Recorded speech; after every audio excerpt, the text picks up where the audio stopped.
Something impossible just happened. The most constant figure in modern history is suddenly gone, and within minutes, a secret phrase quietly reshapes an entire nation. London Bridge is down. No sirens, no chaos, just 4 words, and everything changes. But here's the strange part. This moment wasn't spontaneous. It was rehearsed, planned, perfected for decades. Every step scripted long before it ever happened. So what actually happens in the seconds after the Queen dies? And more importantly, why does it feel like the entire world shifts with her? For nearly 70 years, one person stood at the center of British identity. Generations were born, lived, and aged without ever knowing another monarch. She wasn't just a ruler. She was continuity itself. And that's where the first crack appears. Because when something feels permanent, its absence feels impossible. But the moment it happens, a chain reaction begins. Not emotional, not symbolic, precise, calculated, immediate. The Queen's private secretary doesn't hesitate. A secure call is made to the Prime Minister. No explanations, no speeches, just that phrase. London Bridge is down. And that's when the machine activates. But here's the unsettling question. If everything is this controlled, was the future already decided long before the Queen's final breath? And if so, who really holds the power when a monarch dies? Because what happens next isn't mourning, it's transition. And that transition begins faster than anyone expects. Within minutes, governments across the world are alerted. Not publicly, not dramatically, quietly. 15 nations where the Queen was still head of state are informed first. Then dozens more across the Commonwealth. And this is where it gets weird. Even before the public hears anything, entire countries are already preparing for change. Flags begin to lower. Scripts are pulled from locked drawers. Broadcasters switch into a mode they've practiced for years. Every major news channel drops everything.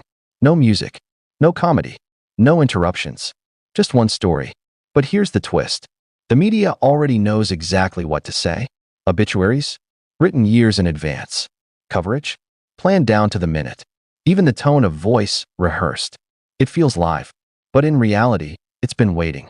And outside Buckingham Palace, something even more symbolic happens. A single notice appears on the gates. No flashing lights. No announcement. Just paper, confirming what millions are about to feel.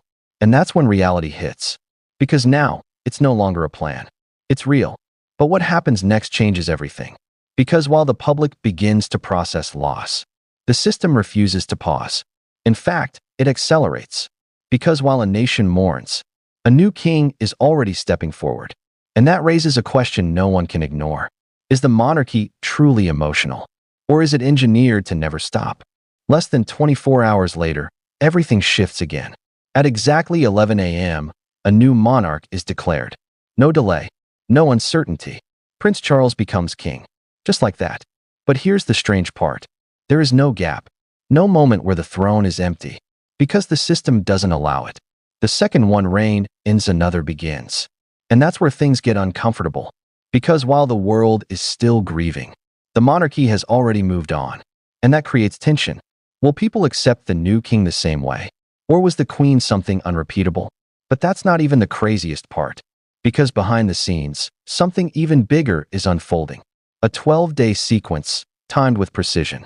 Every step planned. Every movement controlled. From the placement of guards, to the route of the coffin, to the exact second cameras will roll. It's not just a funeral. It's one of the largest coordinated events on Earth. And here's the twist. Even the economy feels it. On the day of the funeral, the stock market shuts down. Billions lost in a single pause. Not because of panic, but out of respect. And that raises a deeper question. How powerful does a single figure have to be to stop an entire economy just by passing away? But the biggest shift hasn't happened yet. Because what comes next doesn't just affect Britain. It affects the world. Because the Queen wasn't just a monarch of one nation. She was a symbol across continents. And when that symbol disappears, the structure around it starts to shake. Some countries begin asking a dangerous question. Why are we still tied to this system? And this is where it gets weird. For years, several nations quietly debated becoming republics. But they never acted. Why? Because the Queen represented stability. Remove that, and suddenly everything feels negotiable. And that's the midpoint twist no one expected. The Queen's death doesn't just end a reign. It reopens conversations that were buried for decades. Some nations consider cutting ties completely.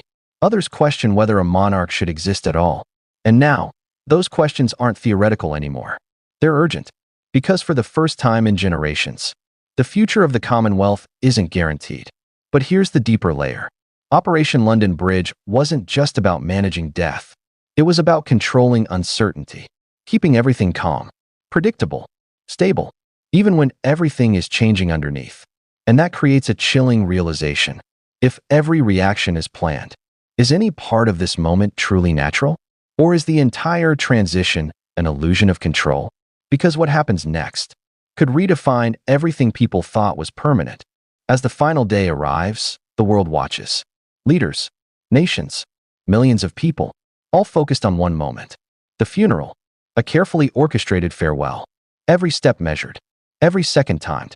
And yet, beneath all that precision, something unpredictable lingers. Because this isn't just the end of a life. It's the end of an era people believed would never end. And that's where the final twist hits.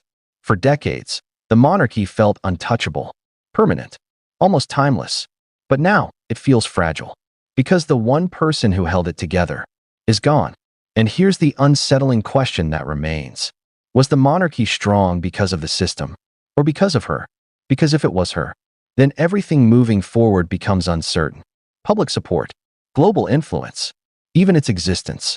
And that's when you realize something deeper. Operation London Bridge didn't just prepare for death. It prepared for doubt, for questions, for instability. But no plan, no matter how detailed, can control what people believe next. So here's the question that lingers long after everything ends. Was this the continuation of a legacy, or the beginning of its slow collapse?